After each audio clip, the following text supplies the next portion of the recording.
नमस्कार, आप देख रहे हैं लाइव समीक्षा और आपके साथ मैं हूं प्रदीप्ता रमोला। पेश है उत्तराखंड की आज की खास खबरें। उत्तराखंड राज्य आंदोलनकारी मंच द्वारा मूल निवास एवं सशक्त भू कानून को लेकर हल्द्वानी के बुद्धा पार्क से रैली निकाली गई। रैली बुद्धा पार्क से ठंडी सड़क होते हुए मुख्य मार्ग से जेल मार्ग से होकर गोलजू मंदिर प्रांगण में समाप्त हुई। इस दौरान जमकर नारेबाजी करते हुए मूल निवास एवं सशक्त भू कानून की मांग की गई। लोकसभा चुनाव से पहले राजनीतिक उठापटक उत्तराखंड में शुरू हो चुकी है। टिहरी और पौड़ी लोकसभा सीट पर कांग्रेस को बड़ा झटका लगा है। पौड़ी से कांग्रेस नेता पूर्व विधायक शैलेंद्र रावत को प्रदेश अध्यक्ष महेंद्र भट्ट, मंत्री गणेश जोशी ने पार्टी मुख्यालय में बीजेपी ज्वाइन करवाई। इसके साथ ही देवप्रयाग से कांग्रेस नेता राजीव कंडारी ने भी बीजेपी ज्वाइन कर ली है। इसके साथ ही केदारनाथ से कुलदीप रावत ने भी बीजेपी का दामन थाम लिया है। मुख्यमंत्री पुष्कर सिंह धामी ने जाखंड देहरादून में प्रधानमंत्री नरेंद्र मोदी के मन की बात कार्यक्रम का 109वां संस्करण सुना। मुख्यमंत्री ने कहा कि मन की बात कार्यक्रम के माध्यम से प्रधानमंत्री नरेंद्र मोदी द्वारा देशवासियों के ऐसे प्रयासों को सामने लाया जा रहा है जो निस्वार्थ भावना के साथ समाज और देश को सशक्त बनाने का काम कर रहे हैं। भारतीय जनता पार्टी अल्पसंख्यक मोर्चा द्वारा अल्पसंख्यक स्नेह संवाद यात्रा का शुभारंभ कर दिया गया है, जिसके तहत यात्रा लाल कुआं पहुंची, जहां नुक्कड़ सभा करते हुए केंद्र और राज्य सरकार की जन कल्याणकारी नीतियों को अल्पसंख्यक समाज के लोगों तक पहुंचाना और अल्पसंख्यक समाज के लोगों को उसका लाभ पहुंचाने को जागरूक किया गया। आपके लिए किसी योजनाओं में कोई तफरीक नहीं है।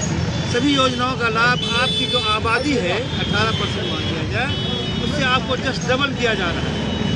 आपके बच्चे जो तालीम से बिल्कुल महरूम थे, उनको उस तालीम के धारे में लाकर उन्हें पढ़ाया जा रहा है, उनको स्कॉलरशिप दिया जा रहा है। और एक ज़माने से आज़ादी के बाद ही से मुसलमानों को कहा गया, इस देश में जब कभी भाजपा की सरकार आएगी तो आपको देश से निकाल दिया जाएगा या फिर बड़े बड़े दंगे होंगे। तो हमने देखा, सबों ने देखा, न कोई बड़े दंगे हुए, न किसी एक मुसलमान को निकाला गया।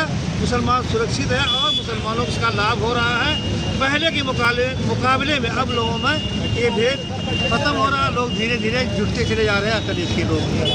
नरेंद्र मोदी पर 2014 से संकल्प लिया था कि देश हमारा राष्ट्र अग्रिम पंक्ति में खड़ा हो।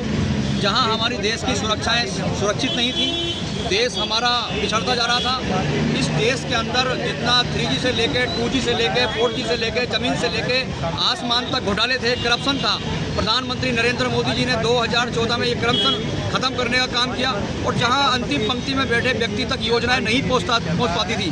जब हम कहते थे कि पंडित दीनदयाल उपाध्याय जी का हम संकल्प पूरा करेंगे, उनका नारा पूरा करेंगे, तो उनका पंडित दीनदयाल उपाध्याय जी का जो संकल्प था, पंडित दीनदयाल उपाध्याय जी कहते थे अंतिम पंक्ति में बैठा व्यक्ति तक हमारी सरकार की योजनाएं पहुंचनी चाहिए। आज देश के अंदर बहुत बड़ी संख्या में अल्पसंख्यक मुस्लिम समाज है जिसने इन 10 वर्षों के अंदर लाभ लिया है, चाहे वो उज्ज्वला योजना हो, सौभाग्य योजना हो, जनधन योजना हो।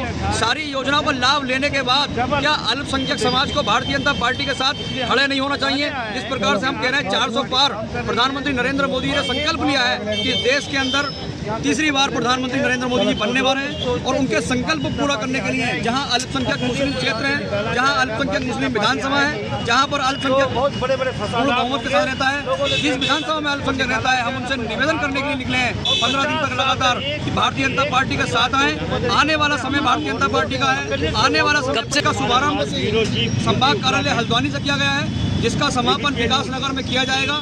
हरिद्वार में हर की पैड़ी कॉरिडोर के लिए DPR बनाने का काम शुरू हो गया है। सरकार की ओर से कंसल्टेंसी फर्म भी नियुक्त कर दी गई है। DM ने सभी विभागीय अधिकारियों और कंसल्टेंसी फर्म की मीटिंग ली है। मीटिंग में PWD, सिंचाई, नगर निगम, पेयजल और पुलिस विभाग के अधिकारी मौजूद रहे। कैसे इसका डेवलपमेंट होना है, आज इसमें हम लोग चर्चा कर रहे हैं। फर्स्ट फेज़ में जितने भी डॉक्यूमेंट्स चाहिए, मैप्स चाहिए, हम उनको उपलब्ध कराएंगे जो उन्होंने डिमांड रखी है। उसके बाद जो प्राथमिकताएं हमारी रहेंगी और माननीय मुख्यमंत्री जी की है खासकर, और चूँकि जो ली एसोसिएट्स है केवल हरिद्वार कॉरिडोर के लिए अपॉइंट हुई है, तो उनके साथ हम विस्तृत चर्चा करेंगे। और मुख्य बात जो अभी आनी है, जैसे हरिद्वार कॉरिडोर में क्या हमारा विकास होगा, साथ ही साथ फोकस करेंगे हम सती कुंड पे। सती कुंड में के बारे में माननीय मुख्यमंत्री जी ने घोषणा की है, तो उसमें घोषणा आ गई शासन से। धर्मनगरी हरिद्वार में नगर निगम क्षेत्र में चल रही मीट की दुकानों को अब शिफ्ट किया जाएगा, जिसके लिए जिलाधिकारी ने नगर आयुक्त को इसकी कवायद शुरू करने के निर्देश दिए हैं। नगर आयुक्त वरुण चौधरी ने बताया कि नगर निगम के कर्मचारियों के द्वारा मीट कारोबारियों के साथ मीटिंग भी की गई है, जिसमें नगर निगम क्षेत्र से बाहर सराय गाँव में मीट की दुकानों को शिफ्ट करने पर सहमति बनी है। फिलहाल खास खबरों में इतना ही। बने रहिए लाइव समीक्षा के साथ। नमस्कार।